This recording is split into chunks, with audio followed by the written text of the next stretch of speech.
Rainbows is the album. Body Snatchers was the name of the track you heard just before the break there. 17 minutes to 8 o'clock, Dave Fanning on 1. Now, everybody has a few family photographs with a cool auntie in love beads or a dad with a greasy quiff or whatever, but you might not realise that such snaps could be an important social archive of teen subcultures over the years.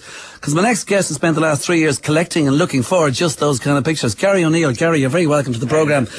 Garry, like what you've been doing is you've been knocking on doors and checking out and just all over the place, Dublin in particular, requests for old photographs of Dublin teens, usually, wearing the style of the times. The project is 80% finished, but you're still looking for more Dublin teddy boys. So basically, if your dad is still going on about Bill Haley, listen up. Garry, why did you take up this project? Like, how's it working out for you? It's working out pretty well. The initial idea came from about 2001. I was going to do a book about the different stories from different people involved in different subcultures, but quickly changed my mind and decided to do a photo book because as I've been interested in photography in Dublin, there was pretty much a lack of good photography books out there covering teen life in the city. There's loads of books out there. Do you find a lot of them are kind of, misery orientated, and you wanted to be happy orientated? No, I just wanted a decent book on Dublin.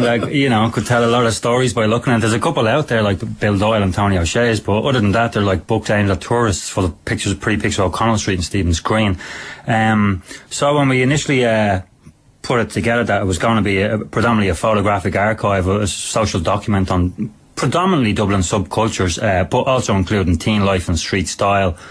And did up a few adverts, circulated them all around Dublin, all around the city, and into about 3 months, four months, it just kind of snowballed. People that were into it, people liked the idea, and we were inundated with hundreds and hundreds of photographs, and we've been collecting them for the last 3 years, slowly compiling the book. It's about 80% finished now. Are we talking sections, 50s, 60s, 70s, 80s? Yeah, the layout of the book is done over 4 chapters. It ends at the 90s and it takes in the 80s to 70s, and then the first chapter will be the late 50s and the early 60s. Now, the fact that I'm still looking for material is that the further back we go, the late 50s, early 60s, even the early 70s. Okay, so basically, just so people will know, we're not looking for anything like, done by David Bailey here at all. We're looking for photographs of people in the 50s, maybe your dad, whatever it happens to be, who looks Ted, or who looks some kind of style that was around. For instance, like if you think the Teddy Boy style was in Britain in the 50s, taken from the American sort of, Bobby Socks and the ponytail eras and American graffiti times and all that, it was here as well, wasn't it? It was here as well in the late 50s, yeah. Rock Around the Clock, 54, 55 onwards, sparked the whole teenage thing.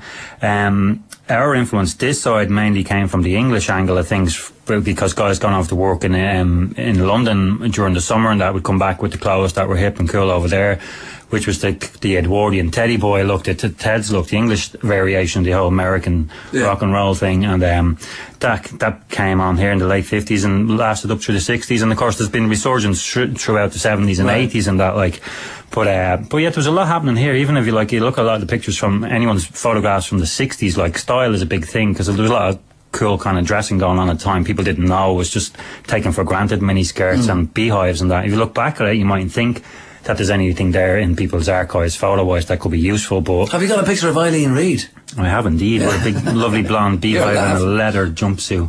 Really? Fantastic. I mean, like, there were, I don't mean to sort of teach Granny how to suck eggs here, but there were photographer guys on O'Connell Street. There was, yeah, and there's a huge amount of photography that we've got, which stems particularly from those guys, because you got them back in the late 60s, throughout the 60s and the early 70s, those guys that patrolled O'Connell Street and took your photograph and then sold it to you, did that for like 15, 20 years, and a lot of people not having cameras at the time, that was the only way for them to obtain photographs, and lots of people got their photographs taken on O'Connell Street. They're great for us because wherever way the photographer decided to take them, he got your full shot from head to toe, so it shows you exactly what you're wearing, Right, yeah. And we have them going back to 1980. Any green buses behind or any of that plenty of plenty of interesting things in the background. One thing, because it's about Dublin, from the whole social aspect and history of the city, that if you look in the background in a lot of these places, there's a lot of buildings, there's a lot of pubs, there's a lot of clubs, there's a lot of streets that are gone and changed, so It's a good insight. Okay, to the city. so talking here, we're like it's Teds, mods, rockers, hippies, skinheads, punks, new romantics, ravers, the works.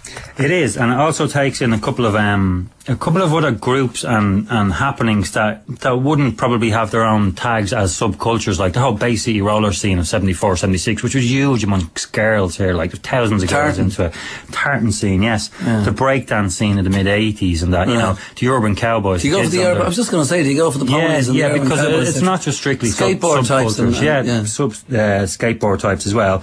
And then within each decade we'll have a memorabilia section which can take in things from your bedroom walls, full of your T-Rex and Bowie posters, to your punk posters, wherever. We'll take in a section about tattoos, etc., etc. So it's covering quite a lot, you know, it's a broad spectrum. And it's photography book, but is there script, is there writing about the stuff There's as well? a couple of short stories and anecdotes, newspaper articles, magazine articles, fanzines, of course, that people put together themselves. So they'll all pile into the memorabilia section for each chapter, you know. I mean, there must be an awful lot of stuff out there of 77 to 79, the whole punk thing. There was a fanzine around every corner. There was initially there was a couple of fanzines that came out, which are very hard to come by now. I mean, the punk thing is over 30 years ago, so even like the first 2 years before it became usually commercialised and you could buy the uniform and that, there's not too much of photos out there of the original punk scene. I was lucky to track down a few because the older brother was into it in 77. But like there'll be a lot of C division bands who never got past a half a single. Oh yeah, outside Advanced Records kind of thing or whatever it was. Like, I mean,